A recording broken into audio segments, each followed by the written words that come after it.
Bom dia, gente. Quero que vocês desculpem aí, mas nós tivemos na verdade, eu tive aqui no Rio de Janeiro um problema operacional para conseguir começar a nossa transmissão de hoje. Um problema aqui, eu fiquei sem possibilidade de começar no horário que nós tínhamos combinado para começar por conta de alguns problemas técnicos. Mas o importante é que nós estamos começando agora a nossa correção da prova que foi realizada hoje. Bom dia, querido! Mas tomara que você não tenha ido na prova que nem o Vasco foi nesse final de semana, hein? Pelo amor de Deus.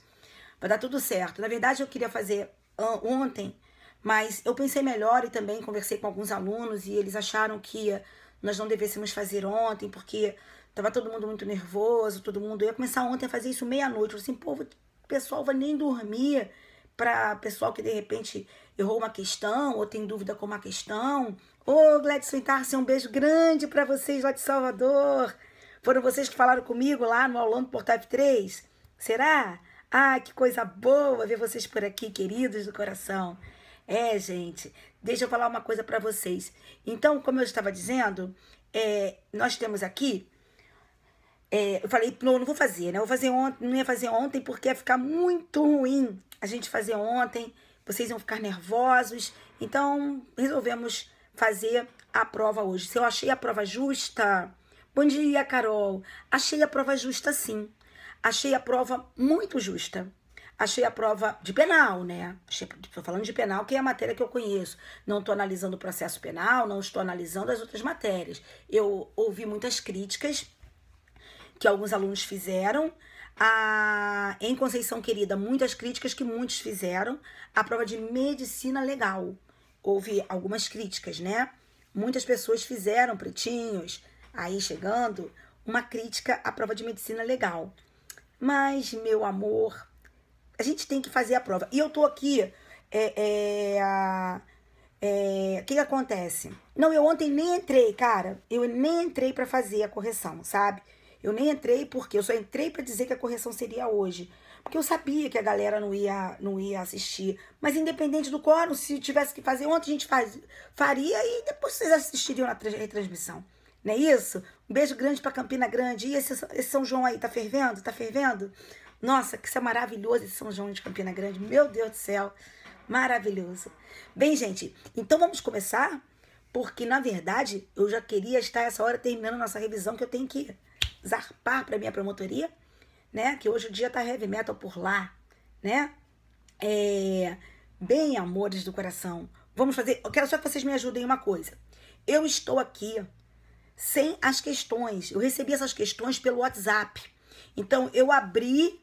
Ô, querida, que coisa boa! Um abraço é sempre bom, né? Tem uma coisa que diz que... Tem coisas que diz... Tem um ditado que diz assim, ó. Um abraço dado de bom coração é mesmo que uma bênção. Sabia, gente? Vamos lá, fizemos ótima viagem, graças a Deus.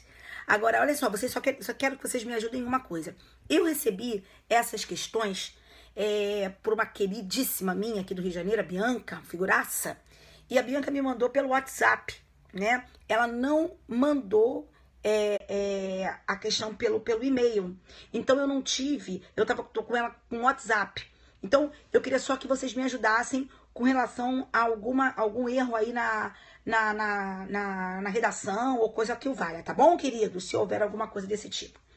Então, vamos começar? Vamos começar aí? Tá aí, Dalmo? Você tá por aí, Dalmão? Então, vamos começar a questão, né? Bem, felicíssima, porque teve uma questão aqui, aliás, algumas, mas teve uma especial que eu fiz questão de frisar durante o meu aulão lá no Portal F3, lá...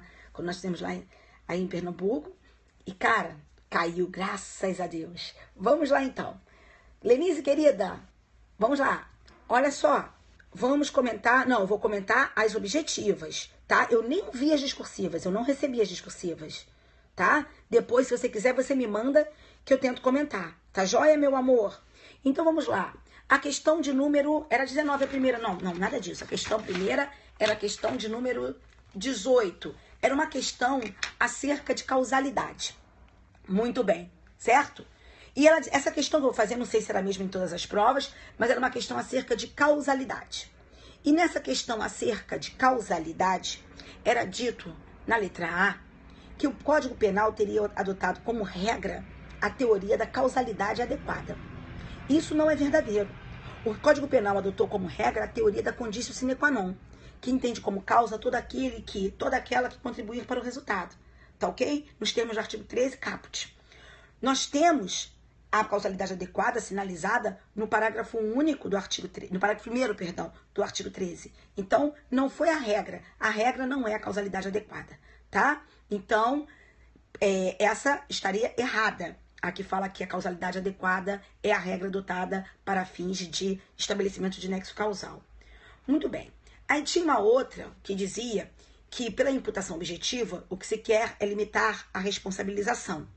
Aliás, isso é verdade, porque muitos chamam a teoria da imputação objetiva de teoria da não imputação, de hipóteses em que não se pode imputar o resultado àquele que praticou aquela conduta determinada. Muito bem. E aí dizia que na imputação objetiva se queria limitar a responsabilidade penal e que não haverá imputação quando o resultado derivar de um risco permitido ou de uma conduta que diminua o risco. Queridos, isso é verdadeiro. A teoria da imputação objetiva, ela é composta por 2 elementos. Quais são os elementos que compõem a imputação objetiva? A criação do risco desaprovado e a realização do risco no resultado. De sorte que só se pode considerar existir a imputação objetiva quando se tem naquela conduta a criação de um risco não aprovado e desde que esse risco se realize no resultado. Porque se a pessoa com seu comportamento causou o resultado, mas ela fez aquilo diminuindo um risco ou na geração de um risco que é permitido, não se pode considerar típica aquela conduta, tá certo? Então, por exemplo, eu sempre dou esse exemplo na sala de aula, quando eu dou minhas aulas, eu lembro de um exemplo de um filme antigo, que era aquele filme... Ai, meu Deus do céu, me ajuda aqui. Do guarda-costas. Nossa, isso é velho, irmãos. Do guarda-costas, que tinha lá com Kevin Costner, Whitney Houston. Aí tem uma parte do filme que ele se joga sobre a Whitney Houston, porque senão ela seria atingida por um disparo de arma de fogo, né? Nessa hipótese concreta, ele quando se atira sobre ela, você imagina só, um homem do tamanho dele se atirando sobre uma mulher, jogando-a ao chão. Certamente alguma lesão provocou, mas ele provocou aquela lesão nela, naquele caso ali especificamente, se ele não faz aquilo, ela seria atingida e poderia morrer por conta do disparo de arma de fogo. Então ele diminui o risco, de sorte que se ele diminui o risco, essa conduta não poderia ser considerada típica. Ok, queridos? Então, como eu disse a vocês, a questão aqui está correta quando fala que a imputação objetiva, que com ela se quer limitar a responsabilidade e que não há imputação quando o resultado derivar de um risco permitido ou de uma conduta que diminuir o risco. Vamos lá. Depois, gente, fala que é necessário, que é importante estudarmos o nexo causal nos crimes de mera conduta. Gente, não é verdade. Isso não é importante. Não é importante que nós estabeleçamos nexo de causalidade em crimes de mera conduta por uma razão muito simples. Veja só, no crime de mera conduta não se fala de um resultado, não é necessário que se tenha um resultado, não se fala no resultado, não se exige o resultado e nem se precisa de um resultado para que se possa considerar caracterizada aquela prática criminosa. Então, não tem nada a ver essa questão de necessidade de criação de nexo causal com relação a crime de mera conduta. Tanto é que fica muito claro que quando o Código Penal fala de nexo de causalidade, ele diz assim, ó, o resultado de que depende a existência do crime só é imputável a quem lhe der causa. Ora, qual é o crime que depende da existência do resultado? São os crimes materiais. Então, aquele nexo de causalidade de que se trata ali, naquele artigo 13, é o nexo de causalidade para os crimes materiais. Não tem sentido falarmos de nexo de causalidade para crimes formais e crimes de mera conduta, porque não se exige resultados para que esses crimes estejam consumados. Tá ok? Depois fala também numa outra linha, uma outra letra, que foi adotada a teoria naturalística da omissão nos crimes omissivos impróprios. Cara, isso está errado. Por que isso está errado? Porque com relação ao nexo de causalidade na omissão, esse nexo de causalidade, ele não é na omissão imprópria, tá? De que trata o artigo 13, parágrafo 2º, esse nexo de causalidade não é um nexo de causalidade natural, é um nexo de causalidade criado pela norma. Então, por exemplo, se eu, mãe, assisto um filho meu numa situação de perigo e nada faço para salvar meu filho da situação de perigo, e o meu filho vem a sofrer um resultado, e eu podia agir para impedir aquilo e nada fiz para impedir resultados lesivos com relação ao meu filho, aquele resultado me pode ser imputado, não porque eu tenha causado no plano natural, mas porque no plano da norma se diz que eu devo responder. Tá ok? Olha só, deixa-me falar uma coisa, deixa eu acabar de responder essa questão aqui pra gente continuar e eu quero dar um recado para vocês sobre correção de prova. Vamos lá. Depois diz o seguinte, que com relação à causa relativamente independente, gente, a causa relativamente independente superveniente, ela é de duas espécies, tá ok? Podem se vislumbrar aqui duas situações. A causa relativamente independente, que se encontra na linha de desdobramento causal natural do comportamento anterior, tá certo? E a causa relativamente independente, que por si só deu origem ao resultado. Ou seja, veja só, vamos imaginar o seguinte, uma pessoa foi alvejada com disparo de arma de fogo, foi levada para um hospital, chegou no hospital e essa pessoa foi submetida a uma cirurgia para a extração dos projéteis que estavam alojados no seu corpo. No caso, a pessoa não suportou a cirurgia e morreu numa parada cardíaca durante a cirurgia. Isso está dentro da linha de desdobramento causal natural do comportamento anterior, quer dizer, faz parte você ser alvejado por disparo de arma de fogo, ser levado para o hospital e morrer. Ora, isso está dentro da linha de desdobramento causal natural do comportamento anterior. PB, um beijo, meu amor. Valeu aí por você compartilhar a live, querido. Tá ok? Então, isso faz parte. Se faz parte, se está dentro da linha de desdobramento causal natural do comportamento anterior, você não pode considerar excluída a imputação. Você não pode considerar rompido, digamos assim, o nexo causal. Agora, quando você tem uma outra situação, que é a causa relativamente independente superveniente, que por si só deu origem ao resultado, ela inaugura um novo curso causal. E ao inaugurar o novo curso causal, sendo ela a causa necessária, idônea para o resultado, aí essa impede a imputação. Essa exclui aqui, entre aspas, o nexo causal. Seria a hipótese de, por exemplo, uma pessoa ser alvejada por um disparo de arma de fogo, ir para um hospital, chegar no hospital, o teto do hospital cair sobre a cabeça daquela pessoa e a pessoa morrer. Tá certo? Então, gente, nesse caso, a causa idônea, a causa, na hipótese de causa que por si só, relativamente independente, superveniente, que por si só deu origem ao resultado, porque a causa idônea, de acordo com o juízo estatístico, desculpe, a ela você vai aplicar o 13, parágrafo 1º. Vou colocar meu coração. Vai também lá no meu Facebook, vai ficar no meu Facebook, tá bom? Olha, então essa vai excluir a imputação. Tá certo, gente? Então vamos passar para a outra questão. A outra questão, ela é o seguinte, ela dizia sobre, eram várias coisas aqui juntas, né? Primeiro, aquela questão referente ao tempo de cumprimento de pena para fins de progressão. Mas antes de falar disso, eu queria dar um recado para vocês. Presta atenção. Gente, tem gente que não gosta de corrigir prova, que fica com medo de corrigir prova, que tem problema de corrigir prova. Se você continuar com medo de corrigir prova, tiver problema para corrigir prova e continuar, e se você quiser continuar assim, eu tenho uma triste notícia para te dar. Você perde muita chance de ter sucesso nas próximas provas. Explico. Uma questão que caiu aqui nessa prova, deixa eu ver qual foi o número, que como eu disse a vocês, eu não tenho a questão, né? Eu não tenho a questão aqui impressa. Então, eu tive que anotar o que ela falava para poder fazer a correção. A questão de número 25, pelo menos 25 da prova que eu corrigi, caía lá um lance que, inclusive, eu dei no aulão do Portal F3, lá em Pernambuco. E eu comentei, quando eu falei das exceções pluralísticas, a teoria monista sobre concurso de pessoas, eu comentei essa questão no aulão. E essa questão, o mais importante, eu havia falado sobre ela quando eu aqui gravei a correção da prova do Ministério Público de Goiás. Então, quem assistiu a correção da prova do Ministério Público de Goiás não podia ter jamais errado essa questão. Como meu amigo Tiago aqui muito bem disse, a melhor forma de não errar uma questão é corrigindo a questão. E ainda assim, né, Tiago, surgirão dúvidas, surgirão controvérsias entre professores.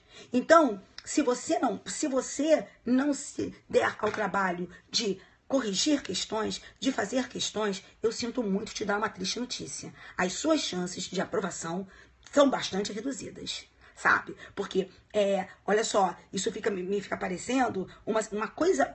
Vou dar um exemplo para você. Eu não tenho condição alguma de assistir um jogo, por exemplo, o Vasco tá na final.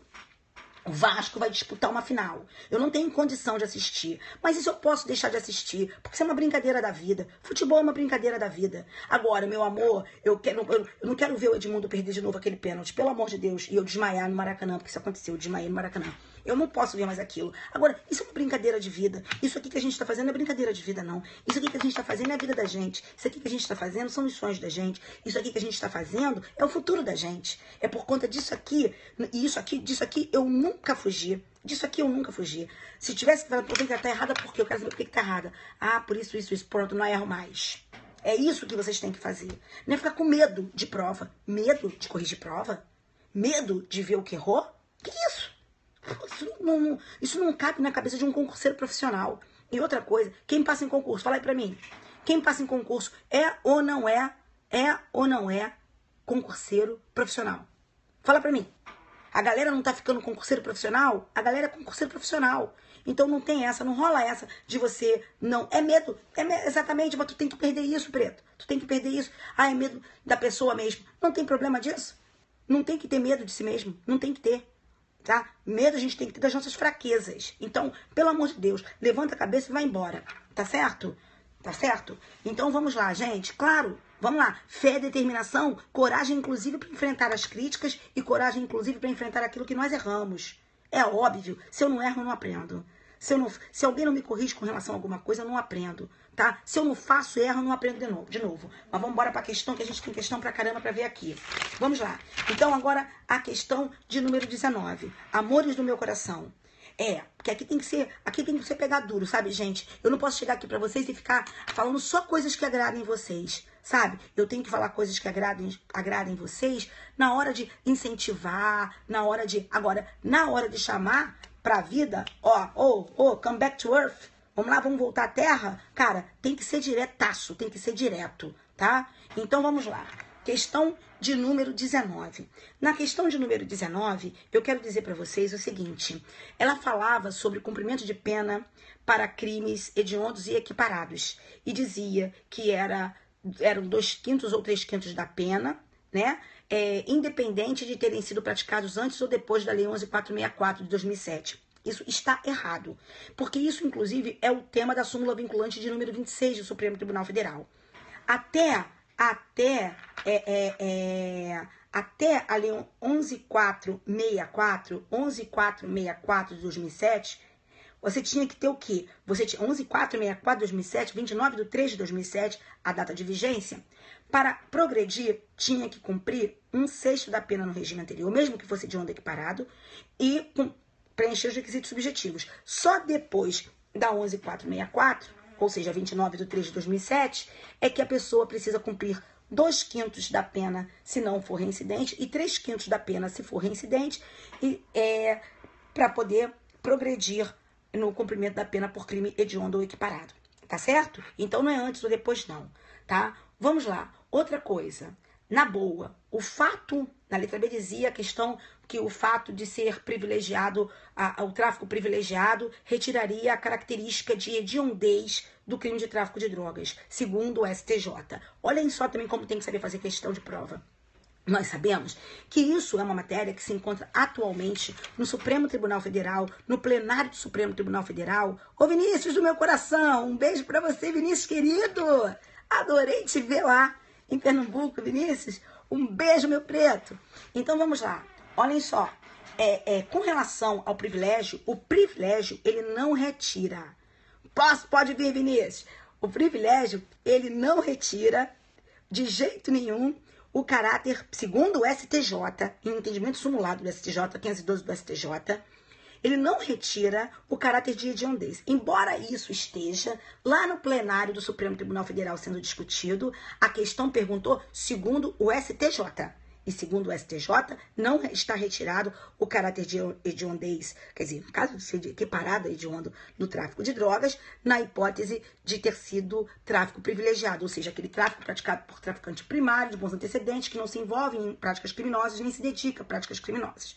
Tá certo? Muito bem. A outra era a súmula. Aquela súmula novinha do STJ, lembra aí? O STJ editou a súmula dizendo que, novinha, dizendo que nós não temos crime impossível, que não impede a consumação do crime de furto, o fato do estabelecimento, estabelecimento comercial ser dotado de estabelecimento, de monitoramento eletrônico, tá ok? Era o caso do mercado, não é isso? E realmente não fica impossibilitada a consumação do furto. E hoje tem súmula, cara, isso é batidaço. Eu ainda falei no aulão, gente, não vamos esquecer a súmula, embora, cara, me custe crer que essa súmula caia novamente, porque ela tá caindo aí toda hora nos provões. Isso mostra o quanto eles querem que vocês estejam antenados com a jurisprudência. É isso, meu amor, tá certo? Então, isso aí. Vamos lá? Então, realmente não impede. Essa foi comentada 1000 vezes, né, Pretinho? E tudo bem. Agora, olha só. A outra questão também, o outro item, novamente, o outro item na questão no 19, pois é, só que só quem faz prova sabe que caiu novamente. Só quem corrige prova sabe que caiu novamente. Porque a pessoa que não quer treinar, ela pode achar que essa questão é novidade. Achar essa questão novidade significa dizer que a pessoa está completamente desconectada. A pessoa não está vendo. O STJ, ele editou recentemente 2 súmulas em março, a 562 e a 567, falando da questão do estabelecimento monitorado por câmeras de segurança e a questão do trabalho externo do preso e a remissão nos regimes fechado e semiaberto. Lembra disso? Então, olha aí, sobre esses 2 temas, súmula 562 e 567, né? Então, vamos lá. Outra coisa, então, atribuir-se falsa identidade. Depois na outra questão tinha assim, ó. Atribuir-se falsa identidade, se for autodefesa, não é crime. Olha, gente, não tem jeito, porque isso aqui já foi superado pelo STJ, né? Em termos de, desculpe, na minha opinião, meu preto, a prova de penal, eu não vi nenhuma, eu não gosto muito de usar esse termo, mas eu vou usar porque não vi nenhuma sacanagem na prova de penal. É óbvio que eu falo esse termo com os meus amigos, né, gente? Ninguém tá achando que eu sou uma santinha, que é óbvio que eu falo. Mas eu tô dizendo, quando eu falo com os meus alunos, né, nós estamos aqui, e eu não gosto de falar assim com vocês, porque, enfim, mas vou falar dessa vez. De penal não achei sacanagem, não. Tá, não penal, mas o conjunto na elaboração. Tá bom. A de penal eu achei bastante bacana. Tá, meu amor? Então, foram 9 questões de penal, né? Então, vamos lá. Então, queridos, dentro do esperado, eu também acho, Andréia, a de processo penal eu não vi, mas a de penal estava bem dentro do esperado. Vamos lá. Então, outra coisa. Então, atribuir-se falsa identidade, mesmo que seja para fins de autodefesa, é conduta criminosa, tá ok? Nos termos lá do crime de falsa identidade do artigo 307 do Código Penal. E lembrando que só tem falsa identidade se a pessoa ainda não fizer uso de um documento falso. Porque se a pessoa apresentar um documento falso, eu quero te lembrar que aí é crime do 304, porque o 307 é subsidiário. Então isso aqui é correção junto com a aula. Vamos lá. E outra coisa, gente. O outro diz o seguinte, que a medida de segurança. Gente, a medida de segurança, embora ela seja por tempo indeterminado, ela não pode superar os 30 anos, que são aquele prazo máximo, né? Isso que caracterizam aquele prazo máximo para cumprimento de pena privativa de liberdade nos termos do artigo 75 do Código Penal. Então, não, ela não pode ultrapassar 30 anos. Joia? Muito bem. Agora vamos ver a próxima questão. A próxima questão falava do exercício ilegal, perdão, falava de exercício ilegal de medicina, corrupção de menores, enfim, tá? Muito bem. Nessa questão, que é a questão de número 20, não, então a certa de qual? Da que eu acabei de falar, a certa era que falava da súmula, que não impede a consumação do furto. Tá ok? Porque aqui falava que era antes ou depois estava errado, por causa da súmula do vinculante 25. O fato... nossa, que susto que eu levei aqui, gente, que meu cachorro derrubou um negócio aqui. Jesus! Pensei que fosse... Misericórdia, Jesus! Me desculpem, gente. Olha aqui, ó. Então, olha só. Entendeu? A outra estava errada no que falava do tempo do cumprimento da pena. Estava errado com relação a retirar as características de hediondez pelo STJ.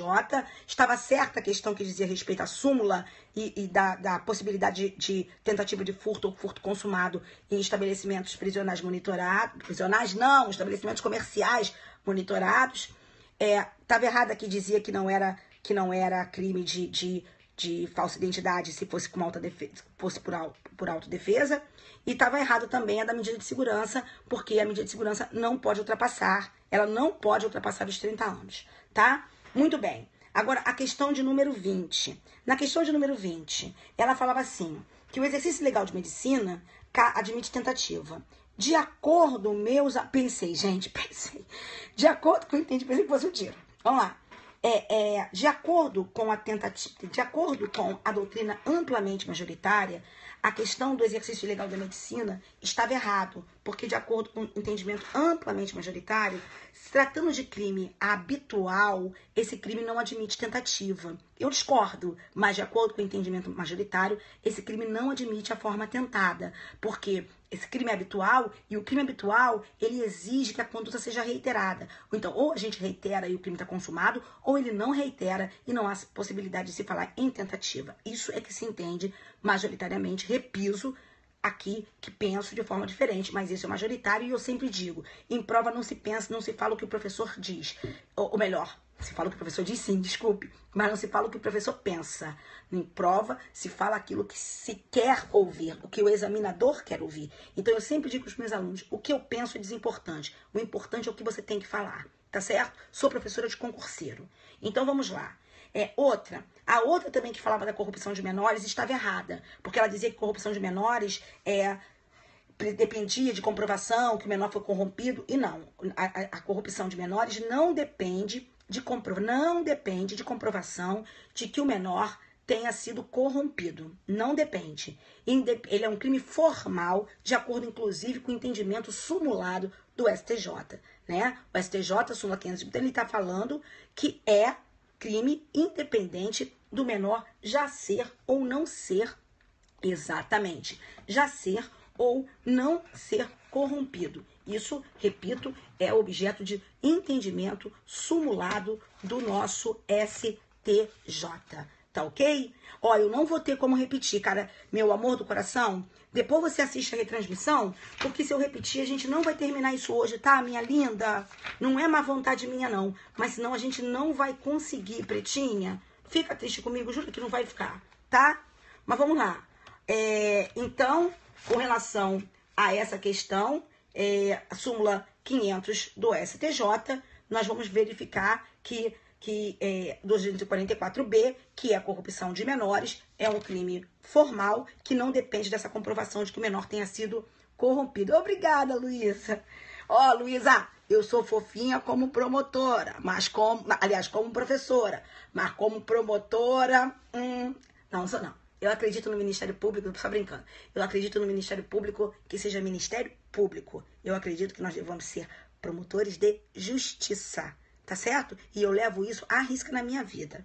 Você não tem noção. Isso para mim é a coisa mais importante. Tá? Mas um beijo, obrigada pelo seu carinho. Vamos lá. Agora, outra questão. Olha! Caiu aqui, ó. Adquirir mercadoria. Tu lembra disso? Da aquisição de droga? Isso foi uma decisão do STJ lá no início do ano. O cara adquire droga por telefone, sabe? Só que os caras estão sendo monitorados. Os bonitinhos estão sendo monitorados. E aí, por conta disso, antes mesmo de haver a entrega da droga para ele, a droga é interceptada, não é? E pega. Então, como é que acontece isso? Quando acontece essa questão aqui, o que nós vamos ter, que bom, né, querido? Isso é o disco de droga. Está consumado o delito, segundo o STJ, independente da entrega. Apenas quando você conversando no telefone, né? E você adquire aquela droga, independente daquilo te ser entregue. E depois essa droga é apreendida e se verifica que efetivamente é droga aquilo que você encomendou, meu amor, o crime está consumado lá, independente da entrega. Tá certo? Então vamos lá. Só na ligação telefônica em que aquilo ali ficou acertado. Então essa era a certa. Tá bom? Cesp dançou. É isso aí. Agora, gente, a outra dizia que foi aplicada a teoria da Ablácio. Não houve a teoria da Ablácio. Não se aplica a teoria da Ablácio segundo o STJ. Segundo o STJ, se aplica a teoria da Aprehencio ou da Amócio, falado também no aulão. Lembra disso? Quem fez o aulão? Então, aqui não se faz necessária a posse mansa e pacífica. Que coisa boa, meu amor! Da cozinha, melhor lugar. A cozinha é um lugar que acontece tudo de boa na casa da gente. A gente conversa, faz fofoca, faz comida, não é? É isso, eu adoro. Ah, que coisa boa. Então, manda aí um beijo pra vozinha, tá bom? Beijo, vamos lá. Então, olha aqui, ó. O que acontece? Nesse caso aqui, o que nós temos essa é a questão de número 20, tá? Então, está certa aquela que fala que é independente da tradição. Agora, a outra que também fala que foi que tá Ablácio, nós não usamos Ablácio. Nós usamos a Amócio ou Aprehencio. Questão de número 20. Então, não é preciso ter posse mansa e pacífica da coisa para que se possa considerar consumado o crime de furto, tá? E a outra tá errada. A outra tá errada, porque a outra... Isso aí, Gabriel. A outra tá errada, meu amigo querido, meu amigo professor de Direito Penal também. Que coisa maravilhosa. Ó, que coisa, gostaria de ouvir isso de vocês. É muito bom, gente. Vamos lá. A outra tá errada porque fala que extorsão é crime material. Extorsão não é crime material. De acordo com o STJ, entendimento simulado, súmula 96 do STJ, a extorsão é crime formal. Ela não depende da obtenção da indevida vantagem econômica para que o crime se considere consumado. Muito bem. Agora, gente, vamos verificar a próxima questão, que é a questão de número 21. Na minha opinião, a questão mais difícil da prova, tá? A mais difícil das questões da prova. Por quê? Porque ela fala de prescrição. E quando ela fala de prescrição, o que acontece quando ela fala de prescrição? Prescrição é aquele negocinho que nobody likes, que ninguém gosta, que ninguém estuda e cai na prova. Eu falei isso no aulão. Falei assim, gente, eu tô vendo muita decisão sobre pena, muita decisão sobre prescrição. Prescrição é muito possível cair, tá certo? Então, vamos que vamos, tá bom? Gente, essa questão, ela falava sobre prescrição em vários dos seus aspectos. Então, por exemplo, falava que reincidência é interruptiva da prescrição da pretensão punitiva, não falava? Mas reincidência não é interruptiva da prescrição punitiva. A reincidência, ela é interruptiva da prescrição executória. Tá ok? Ah, que bom, querido, que bom. É da executória. Então, estava errado, certo? Vamos lá. É proibido colar? Como, claro que não pode colar, gente. Vamos lá. Vocês são as figuras, hein? Agora, outra coisa. Teve uma que falava da prescrição retroativa que teria como base uma data anterior à da denúncia da queixa por um crime praticado em 2016, não é isso? Tá errado. Desde o ano de 2010, tá? Foi alterada a redação do artigo 110, parágrafo 1º e parágrafo 2º da Lei Penal, do Código Penal, desde 2010, com a Lei 12.234 de 2010, tá? E a questão falava de crime praticado em 2016, não é isso? Fala aí pra mim, se a questão não falava de... Fala pra mim aí, só pra ter noção aqui.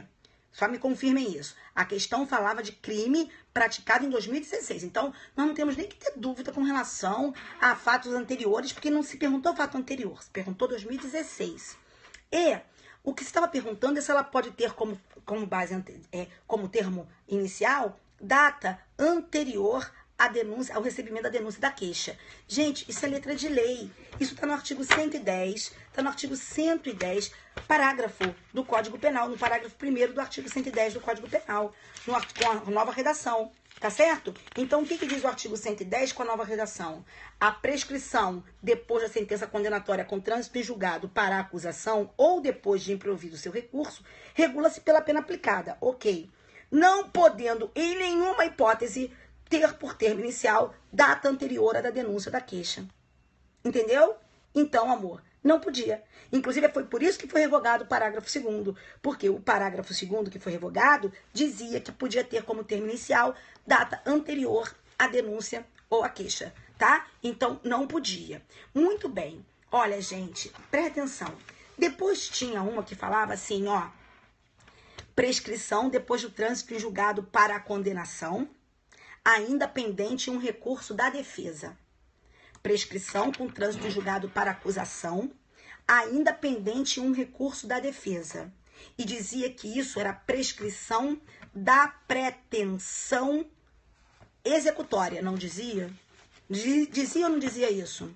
Ô, gente, prescrição retroativa calculada, prescrição retroativa que é calculada não em cima da pena máxima, mas em cima da pena aplicada quando já há trânsito em julgado para a acusação ou depois de improvido o seu recurso, ela não é prescrição da pretensão executória. Ela é prescrição da pretensão punitiva. Entenderam? Só existe prescrição da pretensão executória depois que você tem trânsito em julgado. Tanto é prescrição da pretensão punitiva que se você abrir o artigo 100, eu tô tentando aqui, gente, mas a minha lente tá horrorosa hoje. Se você abrir aqui o artigo 109 do Código Penal, entendeu, amor? Vamos lá. Esse artigo 109 do Código Penal, quando você abrir aqui, você vai encontrar que a prescrição da pretensão punitiva, salvo a hipótese do parágrafo 1º do artigo 110, regula-se pela pena combinada em abstrato, pelo máximo da pena combinada em abstrato. Ou seja, isso já mostra que o 109 diz isso, que a prescrição do 110, parágrafo 1º, é prescrição da pretensão punitiva. E é óbvio que é, porque ali não houve trânsito em julgado. Houve trânsito em julgado para a acusação, o que significa dizer que a pena não pode ficar além daquilo. Tá certo? Então, vamos lá. Então, vista essa questão, eu não consigo ler, não. Tá ruim de ler aqui, que às vezes eu consigo, às vezes eu não consigo. A pessoa com essa questão de vista é uma coisa horrorosa. Vamos lá. Então, pronto. Vamos agora ver a próxima questão.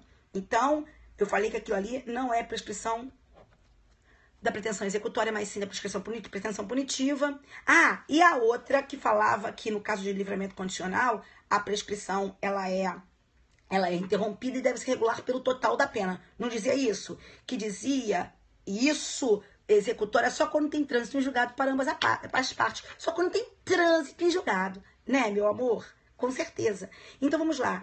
E a outra questão, não dizia, meu amor, falava aqui, o prazo, a questão do livramento condicional. O que acontece com essa questão do livramento condicional? A resposta para essa questão está no artigo 113 do Código Penal. Por quê, gente? Presta atenção. A revogação do livramento condicional, ela está aqui definida como causa, olha só, olha aqui, ó. Aqui, ó. Termo inicial termo inicial da prescrição após a sentença condenatória irrecorrível, ou seja, prescrição da pretensão executória, ok? Aí ele diz assim, no caso do artigo 110, a prescrição começa a correr, inciso 2, do dia em que se interrompe a execução, salvo quando o tempo... Não, cadê? Nessa aqui não. Cadê? Nada disso, tô falando errado aqui. Aquela fala da questão da revogação do livramento condicional. Me desculpe, tá? fala da questão da revogação do livramento condicional. Aí no 113, acabou aqui, ó. No caso... Nossa, eu não estou encontrando de jeito nenhum. No caso de evadir-se o condenado ou de revogar-se o livramento condicional, é o artigo 113, desculpe, tá? No caso de evadir-se o condenado ou de revogar-se o livramento condicional, a prescrição é regulada pelo tempo que resta da pena. Por quê? Porque prazo de livramento condicional corresponde a prazo de pena cumprida. Está entendido isso? Então, ela se regula pelo prazo que resta da pena. Aqui está expresso no artigo 113. Então, aqui dizia que, no caso do livramento condicional, a prescrição ela é contada pelo total. Essa é a questão de número 21. Ela está errada. Tá certo, gente? Então, qual era a questão que aqui estava certa? A questão que aqui estava certa é a questão referente à pronúncia como causa interruptiva da prescrição. Gente, a pronúncia, ela tá travando, gente? Aqui não tá não. Tá travando para vocês? Se estiver travando, sai e volta que vai dar certo. Tá certo? A pronúncia, ela é causa interruptiva da prescrição. Tá certo? E o que acontece com relação à pronúncia como causa interruptiva da prescrição? Tá? Independente da súmula 191, o que acontece é aqui, ó. Na hipótese, quando se desclassifica um crime para outro, também da competência do júri, está interrompido o prazo prescricional. Se, entretanto, a desclassificação é feita para outro que não seja da competência, que seja da competência do juiz singular, não haverá interrupção. Tá ok? Então, não é isso? É a questão de número 21, acho que é a letra A. Não é isso? Que é a letra A? Tá certo? Então, gente, se a desclassificação ocorrer para fato que ainda seja da competência do júri, tá bom? Aí estará mantida a interrupção, tá? Mas, em se tratando de recurso de decisão, o tribunal se manifestar no sentido da desclassificação, o tribunal, aí é o tribunal. Então, olha só, recurso de decisão de pronúncia e o tribunal se manifestar no sentido de desclassificação de infração para outra que não se, pois é, por isso que eu não gosto de falar de letra, porque ela muda, né?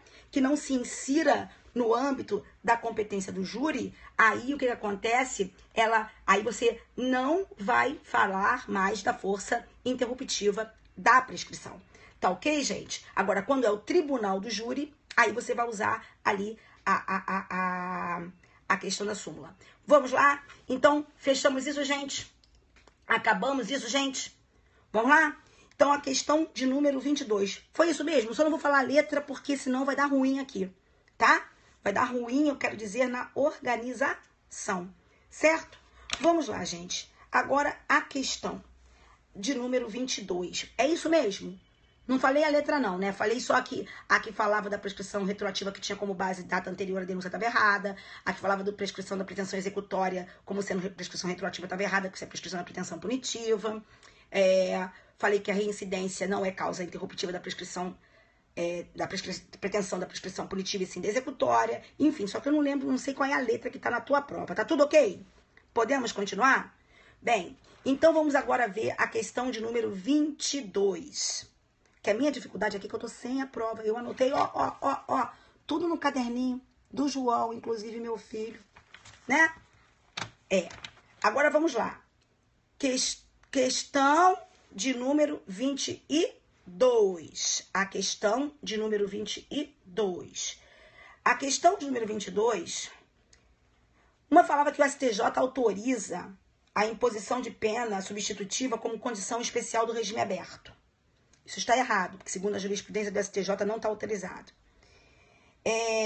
A outra fala que pode cumprir a pena de prisão simples em regime semiaberto, fechado ou aberto. Está errado.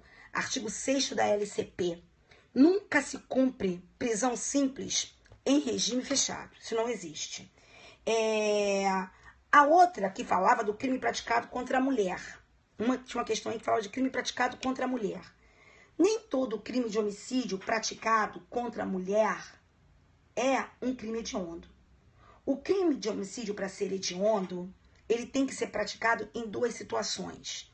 Ou ele é um homicídio qualificado, ou ele é um homicídio praticado, aquele chamado feminicídio. Beijo, meu amor. José, um beijo, querido.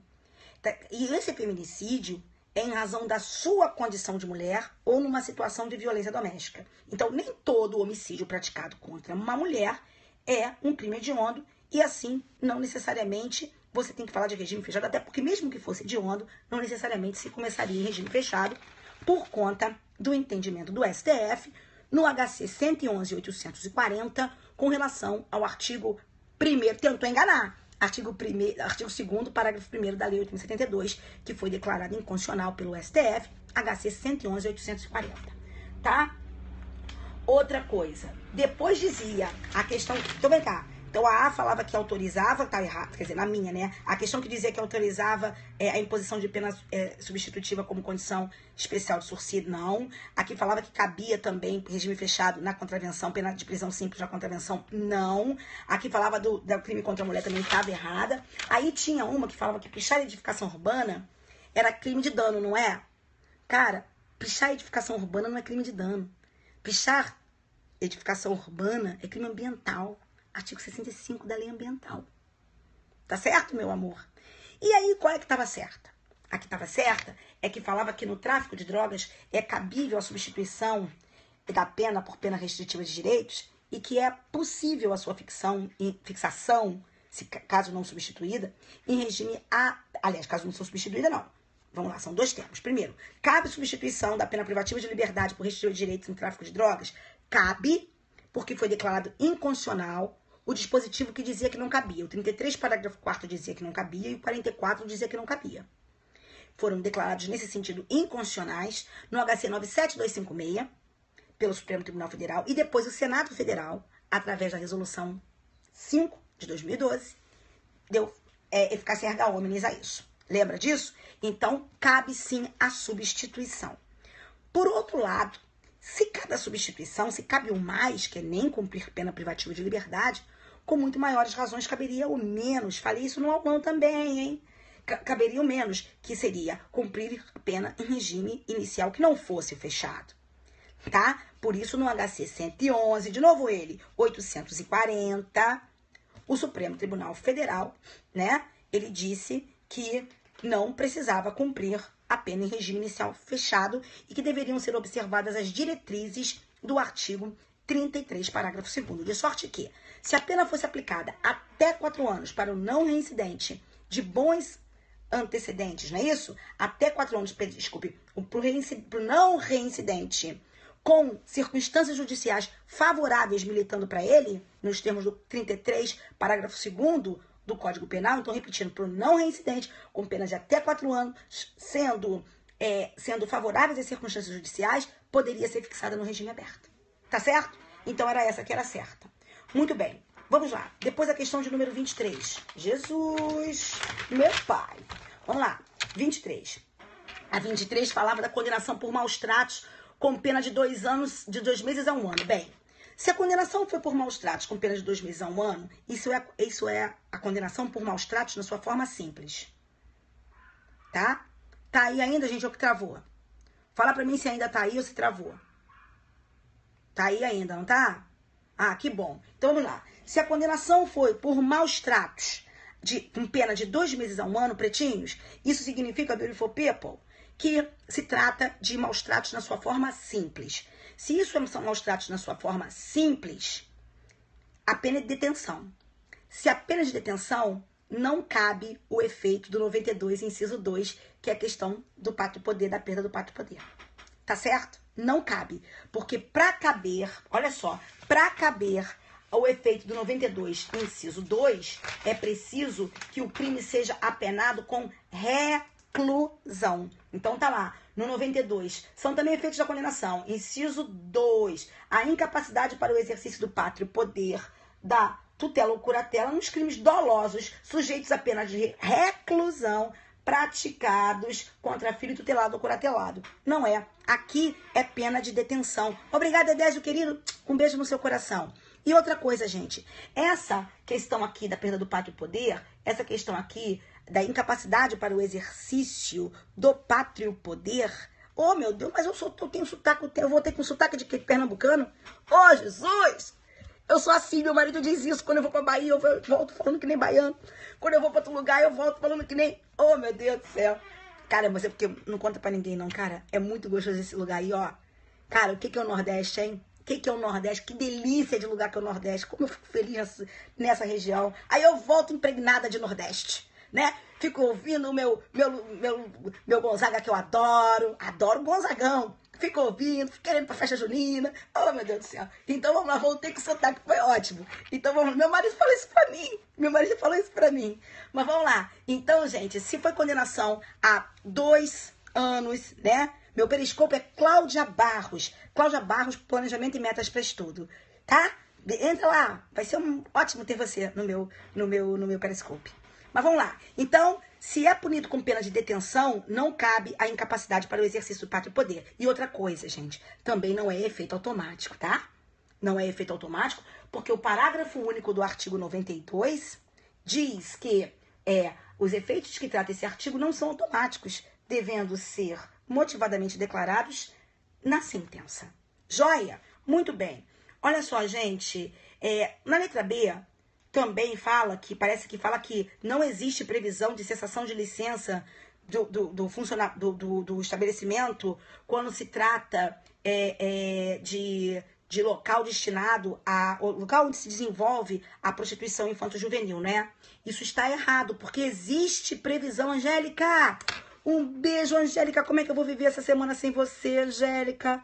Ai, você é um doce, você é uma coisa de doido, Angélica. Que pessoa maravilhosa que você é.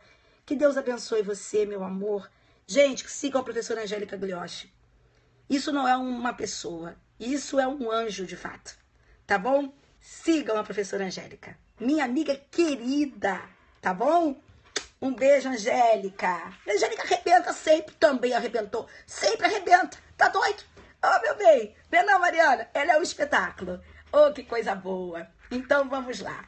Então, amores, veja, está previsto, sim, a cessação de licença de funcionamento. Obrigada, meu bem. Está previsto também a cessação de licença de funcionamento do estabelecimento onde se dê a prática de favorecimento à prostituição.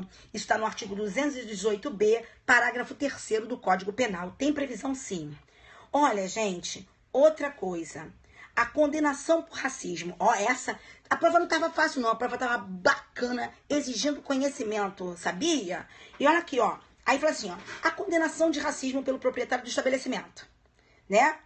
Ela pode gerar suspensão do funcionamento do estabelecimento por 3 meses, né? Só que para isso deve haver motivação na sentença. Perfeito? Sabe por quê, amor?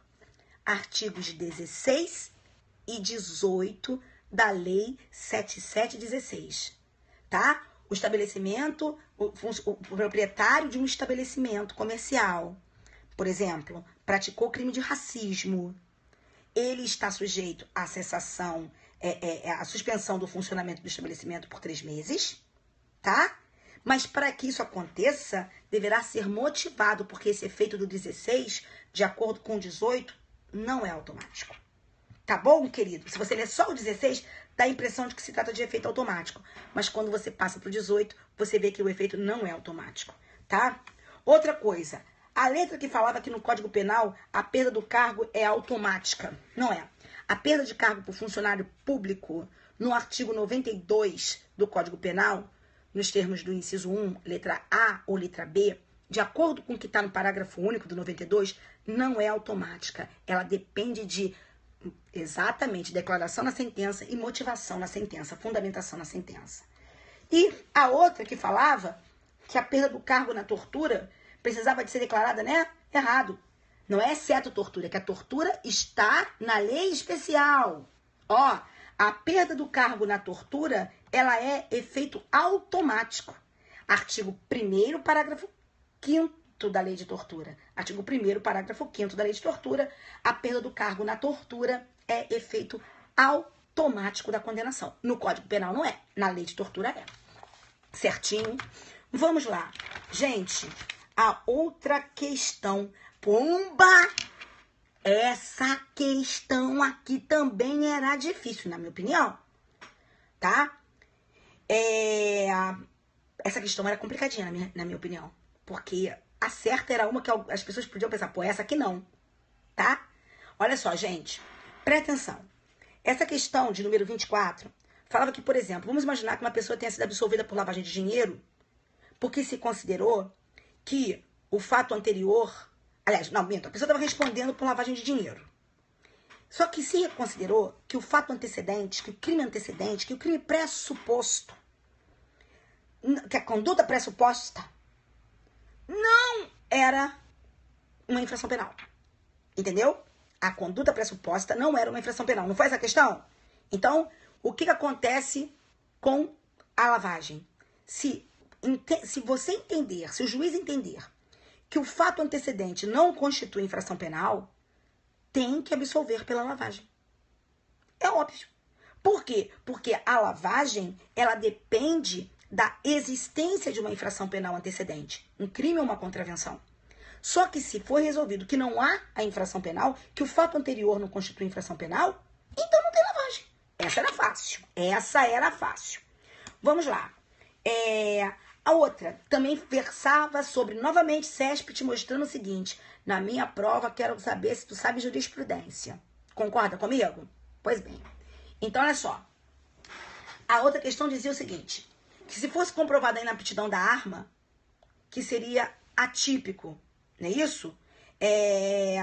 Se mesmo que fosse comprovada como é que é? Não, mesmo que era crime de perigo abstrato, e mesmo se a arma fosse comprovadamente inapta, que a conduta seria típica. Não é isso que falava a questão? Que independente da arma, se comprovar que a arma era inapta ou não, que haveria crime. Isso está errado. O crime de porte de arma é crime de perigo abstrato? Ok. Mas se houver... Não, cuidado com isso. Se houver a apreensão da arma e se comprovar, não é que ela está desmuniciada, não. Mesmo que ela esteja desmuniciada, se ela for apta, é crime. Mas a questão não é essa. A questão é a seguinte: o crime, deixa eu acabar de explicar aqui, o crime de porte de arma é crime de perigo abstrato. Só que se você apreende a arma e o laudo comprova perfeito, e o laudo comprova que a arma é inapta a efetuar disparos, quer dizer, não existe potencialidade lesiva, comprovadamente não existe potencialidade lesiva, porque a arma foi apreendida e se viu isso, que ela é inapta. Se ficar comprovada a inaptidão da arma, isso é conduta atípica. Isso, amor, a gente falou isso em Periscope. Tudo que tá aqui. É só acompanhar, gente. É só acompanhar os vários professores que fazem Periscope, cara. Sabe? Aí vocês pegam um tempo, escolhem um Periscope de um professor, que a grande maioria sempre fala de questões que caem em prova, sempre falam de jurisprudência. Cara, tem tanta gente que faz, né? E vocês não deixam escapar esse instrumento. Quem não deixa, acerta, não acerta? Então, vamos lá. Outra coisa, gente. Também falava uma outra questão que dizia o seguinte: na pendência de recurso administrativo, que poderia haver crime, não é isso? Só que nós temos a súmula vinculante 24 e a súmula vinculante 24 do Supremo Tribunal Federal. Ela diz que só se tipifica o crime material contra a ordem tributária, obrigada, meu amor, depois de lançado definitivamente o tributo, não é? Então, se não foi lançado definitivamente o tributo, se não houve o término, não se tipifica, tá ok? Só que eu achei essa questão aqui, pelo menos na letra C da questão que eu tenho, ela tem uma redação, essa eu não gostei muito, foi a única que eu achei que tem uma redação estranha, sabe? Mas vamos lá, a outra diz que o delegado pode entrar no domicílio alheio, que não há abuso de autoridade, porque ele estará em estrito cumprimento do seu dever legal. Claro que tá errado, né, gente? Como é que ele vai estar em estrito cumprimento do dever legal? Redação confusa, concordo com você. Na letra, pelo menos aqui pra mim, a letra C, aqui falava do débito tributário, tá? Agora, olha só. Na letra que falava do delegado de polícia entrando no domicílio alheio. Cara, como é que isso não é crime? E como é que ele estaria em estrito cumprimento do seu dever legal? Como é que ele estaria em estrito stop it all? Como é que ele estaria no estrito cumprimento do dever legal se ele está entrando em domicílio alheio fora das hipóteses legais? A lei nunca autorizaria, a lei nunca diria que seria essa hipótese de conduta atípica, não é? Nunca seria hipótese de atipicidade, não é? Aliás, nunca seria hipótese de desculpem. Nunca seria uma hipótese de exclusão de ilicitude, atipicidade, se nós adotássemos a teoria da tipicidade conglobante, mas seja outro papo. Nunca haveria excludente de ilicitude do estrito cumprimento do dever legal se a pessoa estivesse fora das hipóteses legais e constitucionais. Estrito cumprimento do dever legal diz da pessoa estar atuando de acordo com aquilo que o Estado determina que atue. Não é? De acordo com aquilo que as leis dizem. Então, se ela está fora das hipóteses legais e constitucionais, ela jamais poderia estar em estrito cumprimento do seu dever legal. A certa, gente, era a questão de falar da questão do direito econômico e do crime ambiental. Porque no artigo 170, inciso 6 da Constituição, fica consagrado o princípio do desenvolvimento sustentável como limitação ao poder econômico. Tá certo? Então, essa era a questão correta. Tá bom? Muito bem. Até aqui tudo bem, gente? Posso continuar? Posso continuar, que só faltam 2 pra gente terminar? Na paz? Tudo tranquilo? Posso seguir? Posso seguir? Então vamos seguir. Opa, acertaram essa, gente? Vocês acertaram essa daí? Essa 24? Quem fez aí acertou a 24? Cadê, GB? Fiz por exclusão. Ahá, lindão ou lindona. Eu imaginei, muita gente vai fazer essa questão aqui por exclusão. Mas a resposta, sabe, tá tranquilo, tá favorável, né? Tá lá no 176 da Constituição. Vamos lá, gente. 25. Dizia que ela tá errada. Né? Uma questão que dizia da fraude processual. Ela tá errada. Que bom! Que maravilha! É João que fez isso tudo, cara? Que maravilha, meu preto! Ó, João, vamos lá. A questão que falava da fraude processual está errada. Por que ela tá errada? Porque pode haver fraude processual mesmo antes de iniciada a ação ou inquérito. Artigo 347, parágrafo único. Não fica na dependência da ação. Então, tem fraude processual mesmo antes de iniciada a ação ou inquérito, ok? Na letra B, tá? Fala 288A. Gente, o 288A, aquele crime das milícias privadas, é crime contra a paz pública, não é? Ele é crime contra a paz pública e é um crime vago. O que é um crime vago? Um crime vago é aquele que tem toda a coletividade como sujeito passivo. Então, é um crime contra a paz pública e é um crime vago. Ai, só ele que é. E aqui eu tenho que falar, gente. You're right. Only Jesus is the truth. You're absolutely right. Completely right. Ok? Beijo pra você. Vamos lá. Kisses. And may God help you. Ok? Vamos lá. Então, olha aqui, ó. Depois, estava errado. Porque o nosso querido entrou aí, ele deve ser de um outro país, que disse que só Jesus é a verdade e a vida. Eu não tenho a menor dúvida disso. Tá bom, meu amor? Nenhuma dúvida disso. Vamos lá. Então, queridos do meu coração, a outra questão falava o seguinte, nós estamos fazendo a 25. A outra questão dizia sobre o desacato. Gente, presta atenção, começa a fazer prova. Começa a fazer prova. É unânime. Unanimidade em doutrina e jurisprudência a respeito do tenente que ofende um subordinado, isso ser desacato. Entendeu? Que unânime. Pô, não rola. Tá ok? Vamos lá. Na outra questão, que fala de instaurar processo contra alguém, imputando-lhe crime de que o sabe inocente. Isso não é calúnia, tá? Isso não é calúnia. Não é de jeito nenhum calúnia, tá bom? Agora, a outra falava da questão que eu falei na prova, no aulão presencial do Portal F3, lá em Pernambuco, no sábado anterior à prova. E o que eu falei aqui no Periscope, corrigindo, óbvio, aquilo não pode ser. A outra não é calúnia. Se você imputa falsamente um crime a alguém, fazendo com isso nascer um inquérito, um procedimento que apure a conduta desse alguém, isso é denunciação caluniosa, não é? E lembrar que se for hipótese lá do réu delator, que a pretexto de contribuir com a justiça, se é que uma pessoa praticou um crime que não praticou, fazendo, né? Que também aquilo ali não é nem denunciação caluniosa e nem é crime de falso testemunho. É aquele crime lá da 12.850 no artigo 19. Não esqueçam isso, tá? Mas vamos lá. Gente, a questão aqui, a que falava sobre a corrupção ativa, está errado. Repito, isso foi falado aqui no Periscope, na correção da prova de Goiás. Isso foi falado aqui no Periscope, quando eu falava das exceções pluralísticas. Isso foi falado no aulão de véspera, quem fez Portal F3, aulão de véspera em Pernambuco. Veja, meu amor do coração.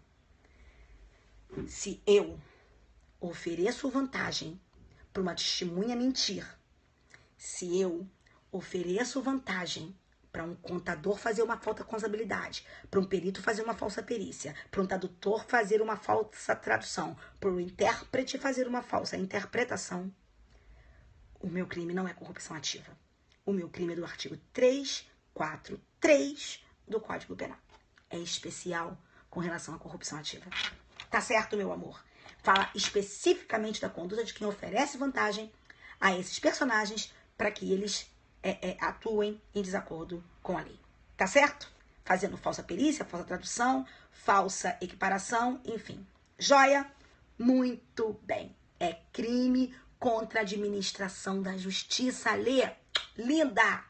Perfeito. Vamos para a última? Ô, gente, pelo amor de Deus, cadê aqui? Essa última sobre livramento condicional. A última questão da prova.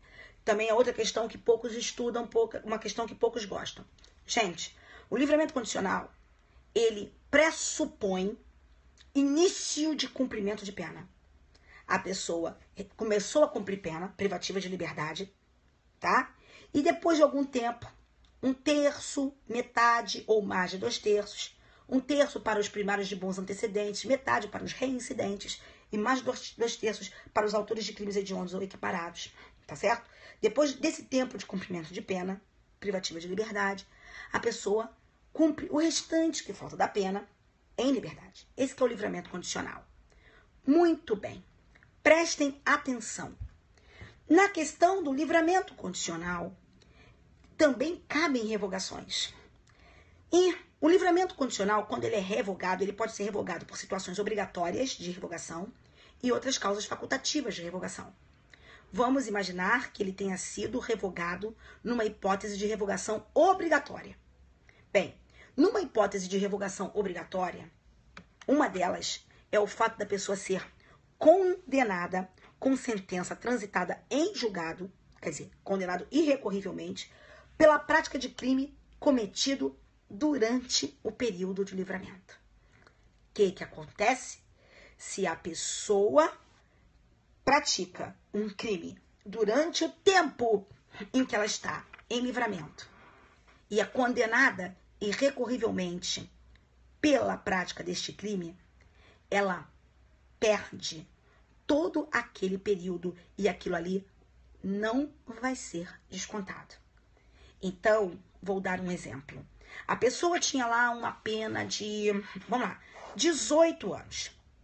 Cumpriu 6 anos e conseguiu o livramento condicional no 6º ano. Aí, 4 anos teve em livramento condicional. Só que, aí ela já teria cumprido 10 dos 18, concorda?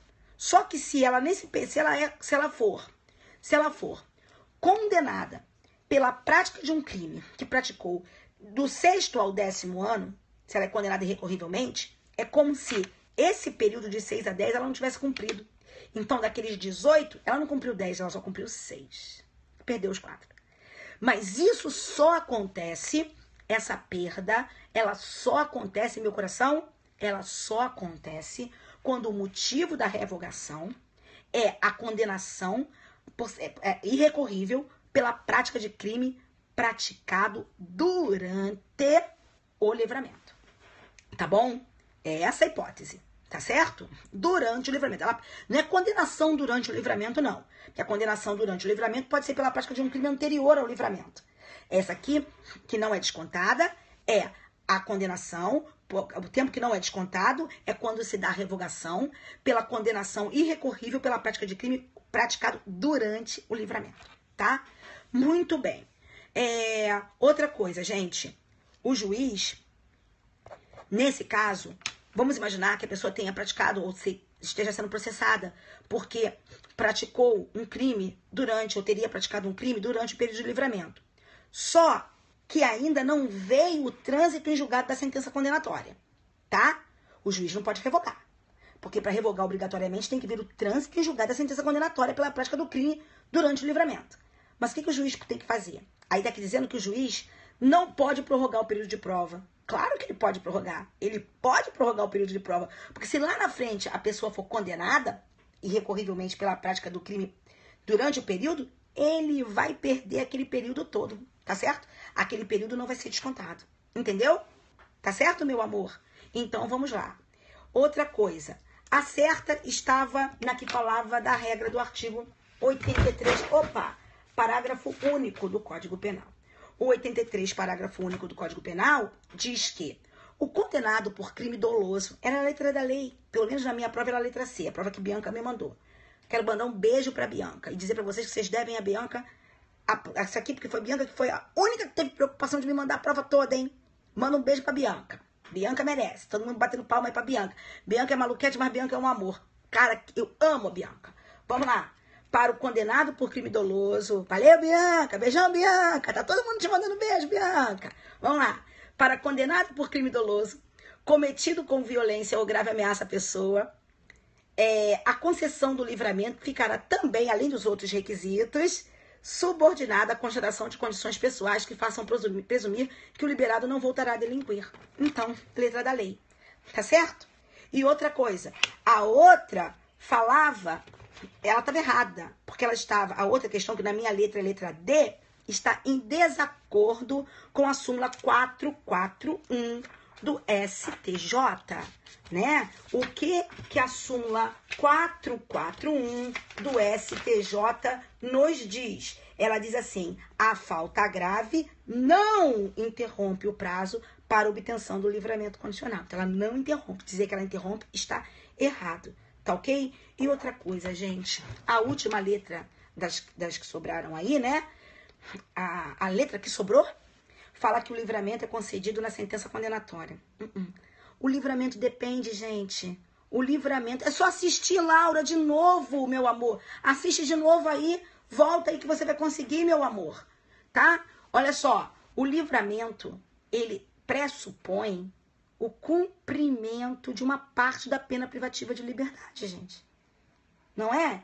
Então, como é que você vai conceder isso aí na sentença condenatória? O que se pode fazer é a concessão de sursi, não é? Mas isso é outra história, porque aí o juiz está suspendendo a execução da pena privativa de liberdade nas hipóteses em que ele não puder